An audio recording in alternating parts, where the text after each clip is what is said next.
That's Thoreau's quote, that most men live lives of quiet desperation. It's one of my favorite quotes ever because it's true. So and I've been that true. guy. Oh my God. You're just in this world where you just can't wait to just run away. And how do people get stuck there? How do you think they get stuck there? Bills. Bills, like financial bills? Mm-hmm. Right? Yeah. That's Bills and commitment. You have an apartment you have to pay for. You have a car you leased. You have a wife that you have to feed. You have a child you have to raise. You have your mortgage. You have your this. You have your that. And that's where it all comes from. Where do you think opportunity plays into that? Well, the opportunity takes place usually when you're young and you don't have any responsibility. That's when you have your options. Well, your options are severely limited the more you gather responsibilities.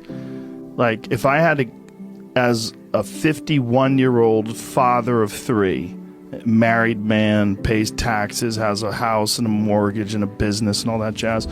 If I had to quit everything now and struggle the way I struggled as a stand-up comedian, it would never work. But the only way I could be this person now is if I took that chance when I was 21, when I was dead broke and had my cars repossessed and all that stuff. That's the only way you ever get where you want to go. You have to take a path that's dangerous, and most people want to take the safe path. And the safe path leaves you stuck in quiet desperation almost every time. It's hell. That's the real message. The real message is we all started from nowhere. I mean, we all had bullshit jobs. We all felt like losers, but through time and effort, you build a stronger human. You build a stronger body. You build a stronger mind. You build accomplishments and will and momentum. And then you look back and you go, hey man, I'm not washing tables anymore. You know, I'm not washing dishes. I'm not cutting lawns. I'm not digging ditches. Yeah. You know, I'm a different person now, but I used to be. And these desire not to be there, but not to stay in it. That's what.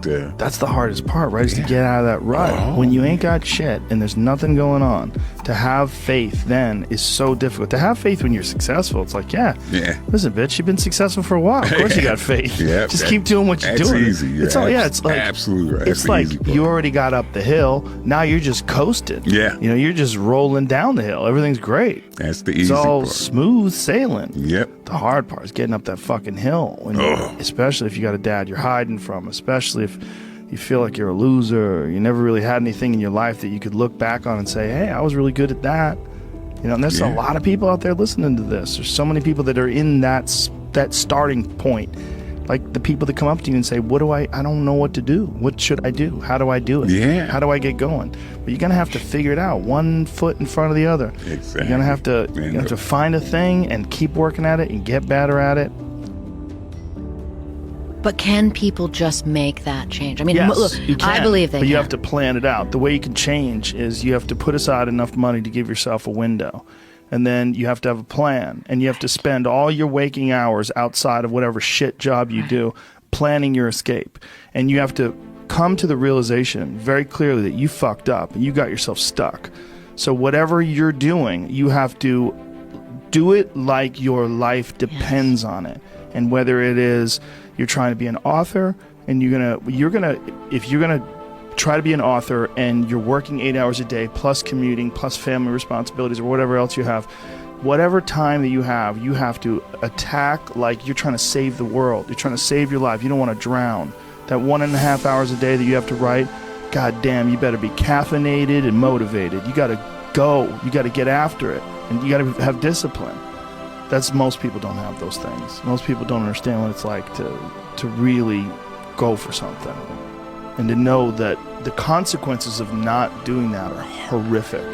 But if you could just find a thing and work hard at that thing, you'll realize through that thing that you can get good at anything with time and effort. That's one of the things that I like so much about martial arts. They let anybody in. Anybody in, and then from learning how to do that, you get better, and then you realize, damn, I can get better at anything. Because the first time I ever did jiu-jitsu, I remember just being manhandled so bad, going, man, I'll never be good at this. This is terrible. I'm fucking awful at this. You pick the thing. Yeah, pick the thing. Pick the thing. Whatever man. the thing calls to you. Whatever calls to you. Yep, the desire to change, to not to change those circumstances, whatever they might be. Yeah. As long as you have to have that desire, the will to change those circumstances. Yeah. That's your start right there, man. You know how bleak it may seem, but if you have the will, the desire to change it, there's your starting point. Yeah, You know? and the suggestion that I always give to people is write down things that you want to try to accomplish. Just write them down. Well, a guy said to me, he said, write the way you want your obituary to appear now. Sit down, write your obituary. He says, because that'll show you how far off your goals you are. Well, here's a better one. Pretend there's a documentary crew filming your success story, and they're following you around right now. What would you do? What would you do if you knew that there was a crew following you around with cameras documenting your future incredible success, and they want to catch you in the act of it all? You would do all the right things you would have to do. Think about that. Organize it. But we are saddled down by so many doubts and so much just mental horseshit that keeps people from action. They know that every day when I'm breathing, it's for us to go farther. You know, every time I speak, I want the truth to come out. You know what I'm saying? Every time I speak, I want to shiver. You know, I don't want them to be like, they know what I'm going to say because it's polite. They know what I'm going to say. And even if I get in trouble, you know what I'm saying? Ain't that what we're supposed to do? I'm not saying I'm going to rule the world or I'm going to change the world, but I guarantee that I will spark the brain that will change the world. And that's our job, is to spark somebody else watching us. We might not be the ones, but let's not be selfish, and because we're not going to change the world, let's not talk about how we should change it. I don't know how to change it. But I know if I keep talking about how dirty it is out here, somebody gonna clean it up. He told the guy, he said, when you want to succeed as bad as you want to breathe, then you'll be successful. I don't know how many of y'all got asthma in here today, but if you ever had an asthma attack before, you short of breath, SOB, shortness of breath, you wheezing. The only thing you trying to do is get some air. You don't care about no basketball game. You don't care what's on TV. You don't care about nobody calling you. You don't care about a party. The only thing you care about when you're trying to breathe is to get some fresh air. That's it. And when you get to the point where all you want to do is be successful as bad as you want to breathe, then you'll be successful. And I'm here to tell you, number one, that most of you say you want to be successful, but you don't want it bad. You just kind of want it. You don't want it badder than you want to party. You don't want it as much as you want to be cool. Most of you don't want success as much as you want to sleep. Some of you love sleep more than you love success. And I'm here to tell you today, if you're going to be successful, you've got to be willing to give up sleep. You got to be willing to work off for 3 hours of sleep, 2 hours. If you really want to be successful, some days you're going to have to stay up 3 days in a row. Because if you go to sleep, you might miss the opportunity to be successful. That's how bad you gotta want it. You gotta go days without, listen to me, you gotta want to be successful so bad that you forget to eat. You grew up good and wonderful. It was great just watching you. Every day was like a privilege. Then the time come for you to be your own man and take on the world, and you did.